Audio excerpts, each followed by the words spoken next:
everyone and welcome to my channel.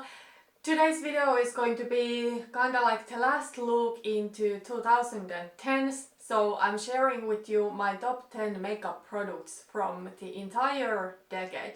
All of these makeup products that I'm going to talk about today, they are really my holy grails.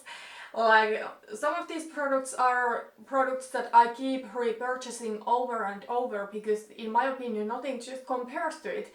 And then some of these are just special products, maybe for sentimental reasons, but of course still good quality. There are a lot of reasons why I picked these 10 to be my top 10.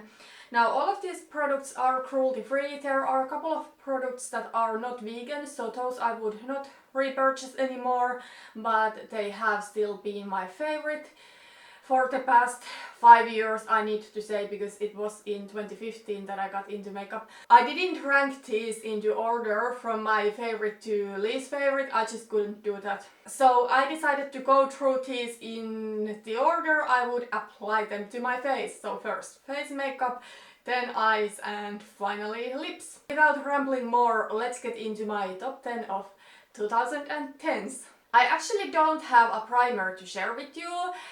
I have some Holy Grail primers and some I have used over and over again, like the e.l.f. mineral infused primer. I really enjoy that. But in the end of the day, foundation is what is more important to me because, you know, if I have a really good foundation, I don't necessarily even need a primer with it. But if I have a bad foundation, it's not like the primer is going to make it a good foundation, if you know what I mean. So I don't have a primer to share with you, but I do have foundation. Actually, I have here two. This other one is really new. I just got it like in the end of last year, so maybe it's a little bit cheating, but it's the brand that I want to talk about. So I must mention in my top 10 of 2010s, foundations from Catrice.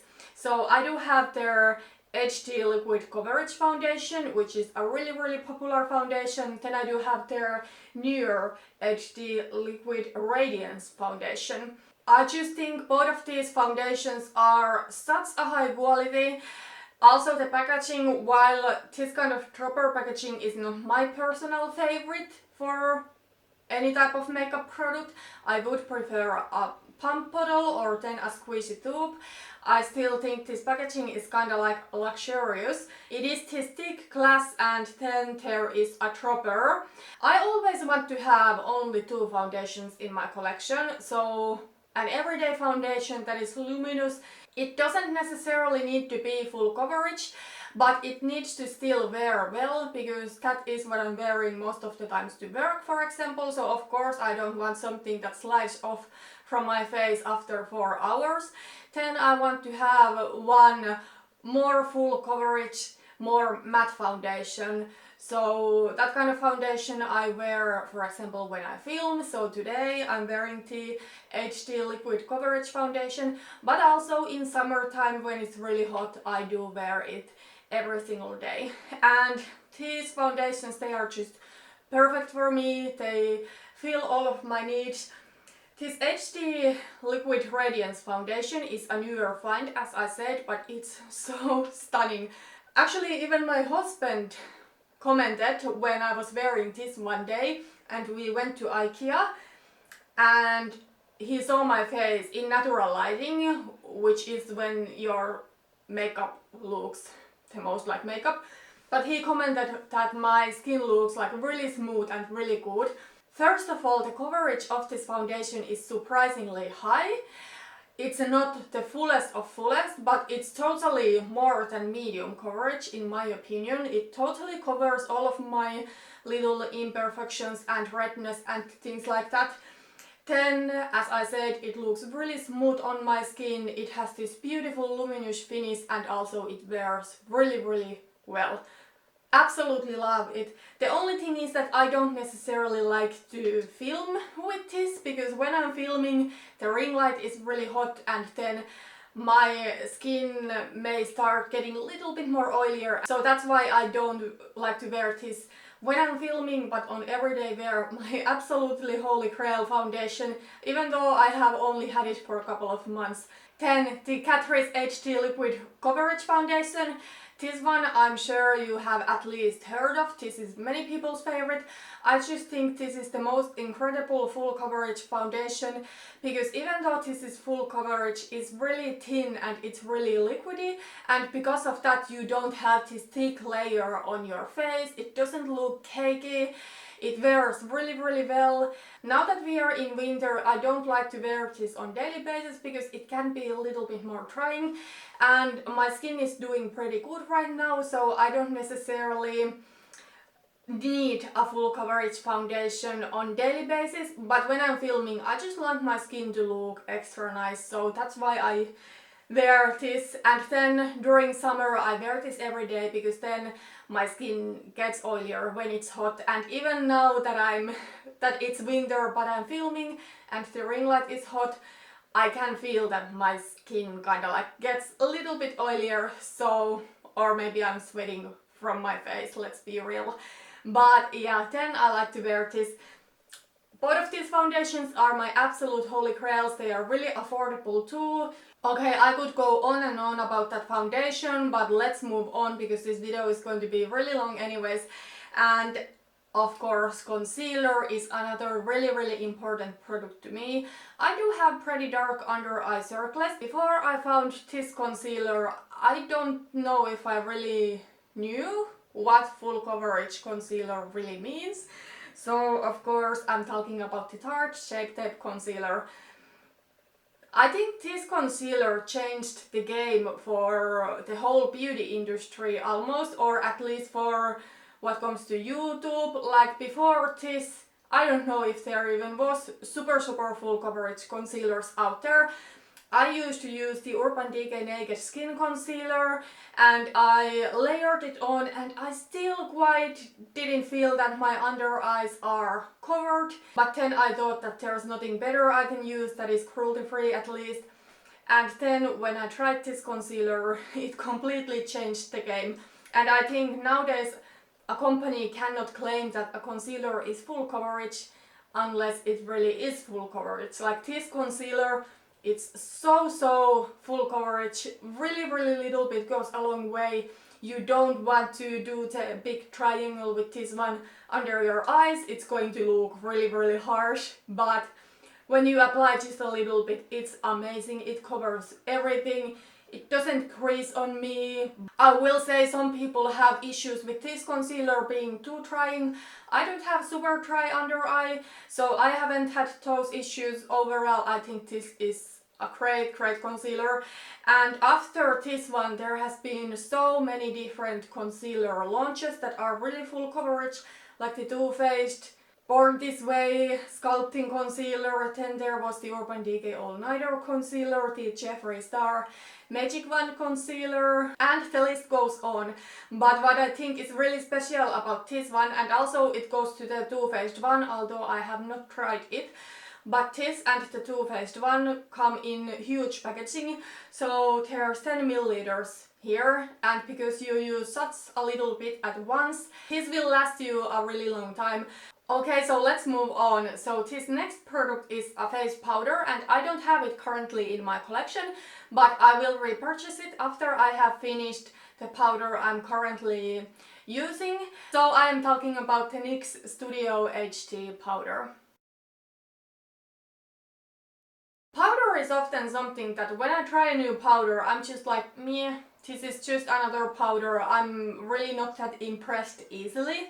There are two holy grail powders of mine, and another one is actually a more illuminating powder from Milani, but that is something I only wear in winter. I'm actually wearing it right now. Maybe I can show it to you. It's this Milani Prep Set Plus Glow powder. If I have a more luminous foundation, it doesn't make it matte, and then also now that I'm wearing a more matte foundation, it makes it just a little bit more luminous looking. This is really beautiful powder. However, the NYX HD powder, it is incredible. No matter if you have the stickiest foundation ever, when you set it with the NYX powder, such a little bit of that powder makes your face so smooth. It takes off all the stickiness And what is even more amazing is that your face will not look like cakey and powdery after you have set it. Maybe it is because the powder is 100% mineral silica and it's really silky feeling, and a little bit goes a long way, so of course you are not using a lot of powder in the first place, so maybe that's why your face won't look cakey and powdery. But that powder is just a holy grail. I have used so many of those. It's really rare that a powder impresses me, but that powder totally did it. And then let's talk about the last complexion product I do have in my top 10s of 2010s. This is a makeup setting spray and I consider it to be a complexion product because in the end of the day it sets everything on place. And yeah, I think overall in 2010s setting sprays became a thing. Before 2010 I had never heard about makeup setting spray. I don't know if there were any, but this is one of the OGs and I totally think it's worth all of the hype. It's really good. It is the Urban Decay All Nighter setting spray. I don't know what it is in this product that makes your makeup really last longer, but yeah, when you spray this on, your makeup wears longer. I will say that there's alcohol there, and because of that I don't wear this setting spray in winter unless it is a special occasion when I really need my makeup to stay perfect all day. But in summertime this is a must for me because, as I have said already in this video, I get oilier in the summer and this just helps my makeup stay on and look smooth for so much longer. I love this setting spray. Also, I must say that I think the price of this is pretty reasonable. I know there are many drugstore setting sprays, but very often those drugstore setting sprays come in a smaller bottle. Very often a drugstore setting spray can be like 10 euros or even a little bit more, and it only contains like 60 milliliters. So in the end of the day there's really not that much price difference there, and this one just performs better than any of my other setting sprays I have ever tried. Okay, so now we're done with the complexion products, so let's move on to cheek products. I do have a bronzer, a blush line and a highlighter to share with you. Two of these products come from theBalm, so let's actually start with my Holy Grail bronzer. So this is theBalm Bahama Mama Bronzer. Now I will also say that the Physicians Formula Butter Bronzer is pretty good too. I mean, it's like everybody's favorite. That bronzer is incredible and I love it more for bronzing, but I think this one is an amazing contouring powder. I have contoured with this today, just my cheekbone area, because this is pretty dark, but also in summer this works perfectly as a bronzer for me, even though nowadays I do prefer a bronzer that has some sheen in it. This one is matte, but this is just the most perfect contouring shade for my light skin ever. This is like a cooler toned brown, but it's not so cool toned that it pulls ash heat, because I find that doesn't look good on me either. So there it is swatched. This is just so good. I actually have had mine for quite long. I got this in 2015. So I probably should try to use this one up and then repurchase it. But right now I'm working on the e.l.f. Cream Contour palette, so maybe it's not going to be this year that this bronzer will be gone, but I'm sure I will finish it and then I will repurchase it. The Balm face powder formula is really smooth, really blendable, and I just love their face powders. Then let's talk about blushes. I honestly couldn't narrow this down to only one blush, but I'm keeping this within one blush line. So my favorite blushes of the decade were the Essence blushes. I just think these are so high quality blushes for such a low cost. Honestly, these cost almost nothing. They are like 2 to 3 euros. Well, I will say that the packaging of these is not good. Like, I have broken 3 of mine. I do have 4 currently. One of them is a newer addition to my collection, but the 3 older ones, all of them are broken. The packaging, I mean. So the packaging is really low quality, but the product itself is just so amazing. I love this, and I just don't think any of the high-end blushes I have tried compare to this. Well, I do have the Hourglass Ambient Lighting Blush in Wood Exposure. That I think is good, but then like I tried one of the NARS blushes. It wasn't any good in my opinion, and I have tried some others that were just like okay, but these are just so amazing. So I do have here two of their matte touch blushes. I'm not sure if all of these are available anymore because Essence does discontinue their stuff pretty frequently, and then they always launch new stuff. But I do have two of their matte touch blushes, so Rose Me Up and Peach Me Up. Rose Me Up is one of my favorite nude blushes ever. This is my most neutral blush. It's truly a beige color. It doesn't really have any sort of redness to it, and sometimes I just want a blush like this, especially if I'm going for a more cooler toned, kind of like taupey, brownish look. Then I do have Peach Me Up, that is, as the name says, a perfect peach. This is so stunning. This is like a really beautiful, oh, the formula is so smooth. I have had these Essence matte blushes for at least 2 years, probably even longer, and they still feel so smooth. They are so blendable. They are pigmented too. So this is Peach Me Up. It is a really gorgeous matte peach plus. Then I do have the Essence Satin Touch Plus in the shade Satin Love.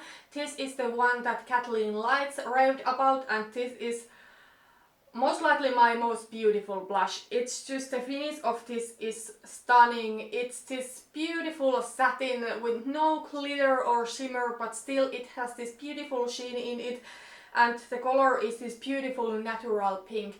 It's like my type of pink blush. Absolutely love that. Then I do have a New Year Plus from them. This actually I bought just this year. It was the first blush I bought after my no-buy year. I actually used up one of the Essence blushes previously. I think I finished it in very late 2018. It was the Essence Silky Touch Plus in Natural Beauty, but unfortunately those blushes are discontinued. If it wasn't, I would have repurchased it, but this one is actually similar color to that. So this is the Essence the blush, and it is in the shade 20 Bespoke, and this is like a really beautiful shimmery neutral, warmer bronzy blush without it being like too orangey, but still it has clearly warmth to it. I love this blush color. This is actually what I'm wearing today. I just love this kind of blush with red lips and with warmer toned makeup look. Okay, then last but not least, what comes to cheek products, we are going to talk about my favorite highlighter of all the times. I don't have it in my collection currently. I will repurchase it. I just haven't done it yet, but I will buy it soon. So you maybe guessed that I'm talking about the theBalm Mary-Lou Manizer. I just think this is the most beautiful highlighter ever. It is this stunning champagne color. It has a little bit of warmth to it, but not too much, and it's a perfect color for me no matter if I'm my palest. Then it's more like a natural type of highlighter, but then when I do have some tan I can still wear it. It's just going to be really blinding tan, but the color is perfect for my complexion. And yeah, I used up my entire highlighter, so that tells something. It takes forever to finish up a complete full-size highlighter. I actually got mine in 2014, and for the first couple of years since then it was my only highlighter. But still, even though I started getting new highlighters, I still kept using it all the time. Then last year I put it into Project Pan and finally finished it last October, and I will for sure repurchase it. It's so stunning and I miss it. Actually, if I had it, I would have used it today, but I didn't have it, so I used the Opera highlighter in Rodeo Drive. Opera highlighters are also really beautiful, but honestly I think Mary-Lou is something that no matter what kind of makeup look you are wearing, it will look stunning with your look. Okay, so that was finally all of the face makeup, so let's move on to the rest of the 3 products. I do have 2 eyeshadow palettes that I want to talk about with you. Actually 3, but I do have 2 over here. So first, I couldn't film this video without mentioning my first eyeshadow palette that I purchased in 2015 when I got into makeup. I do still have this palette, I do still love it, it performs beautifully and it's really my type of color story. So I am talking about the Too Faced Chocolate Bar eyeshadow palette. Yeah, I know this is an OG palette, many people had this. I do see this very often being decluttered from people's makeup collections, and every time I see someone decluttering this, my heart kind of breaks a little bit, but it's okay. I know people have different preferences. I will say I do still love this palette, so trying not to blind you. This is what the palette looks like. I'm pretty sure you have seen this already, and it has a beautiful selection of different neutrals. It does have some really warm shades like golds and bronzers, but then it does have those more burgundy and plum shades, and you can come up with beautiful combinations with this palette. The quality is also great, even though mine is 4.5 years old at this point, it still performs beautifully. I will say there are a couple of dots there, so these glitter messes, but the basic shimmers I love and the mattes I love too, and the color story is really beautiful. Mine still smells like chocolate, and yeah, looking at this palette and keeping it on my hands makes me really happy. It brings back good memories. I have had this for so long, and I don't see myself getting rid of this anytime soon. Now I will say that this is the first product I'm talking about that is not vegan, so I wouldn't repurchase this. And overall, you know, if I now had to recommend an eyeshadow palette to you, I don't think this one would be what I would recommend, just because I think the quality of eyeshadows has gone up since this one was released, and nowadays I think you can get the same quality or even slightly better quality for a more affordable price. Like Juvia's Place is something I always recommend, they are amazing. Colourpop also has really great formula for really low cost. Same goes with BH Cosmetics. This is a little bit up there with the price, but I do still think it is great quality. As I said, it still performs really well, but I mainly picked this product to my top 10 of 2010s for sentimental reasons, because this one was my first eyeshadow palette.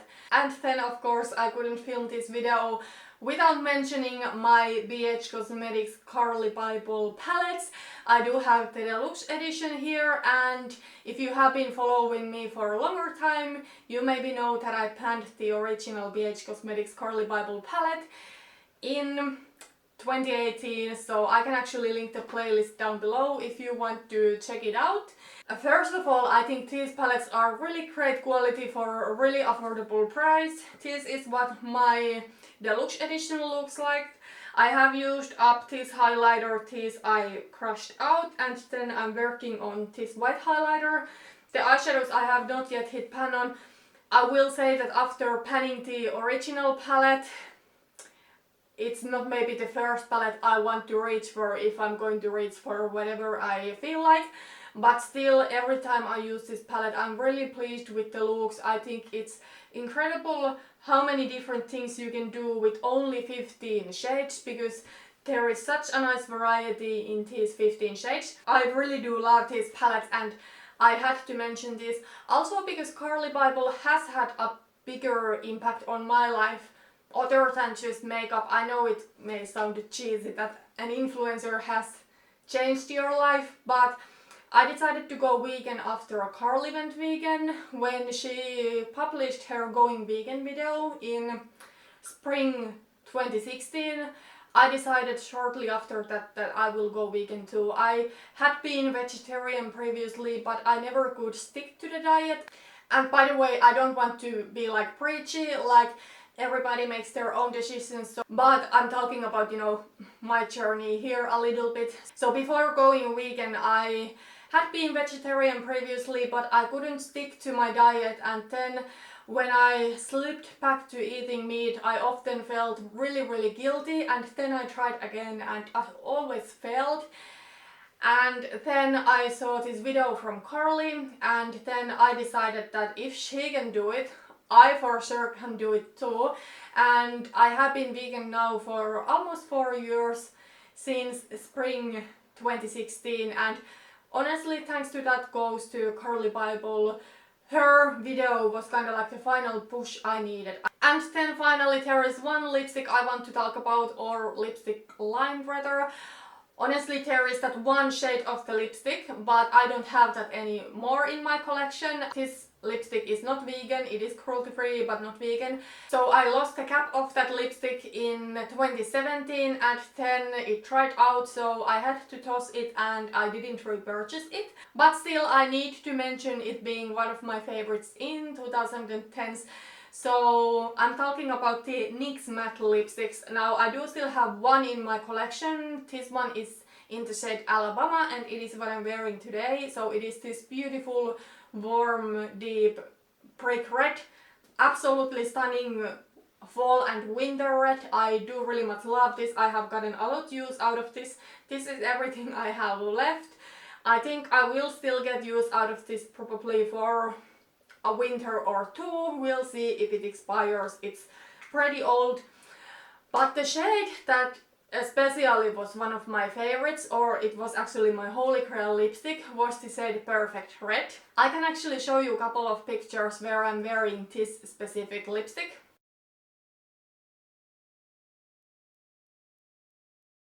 So Perfect Red is, as the name says, a perfect red. It is really bright, but it has that intensity in it.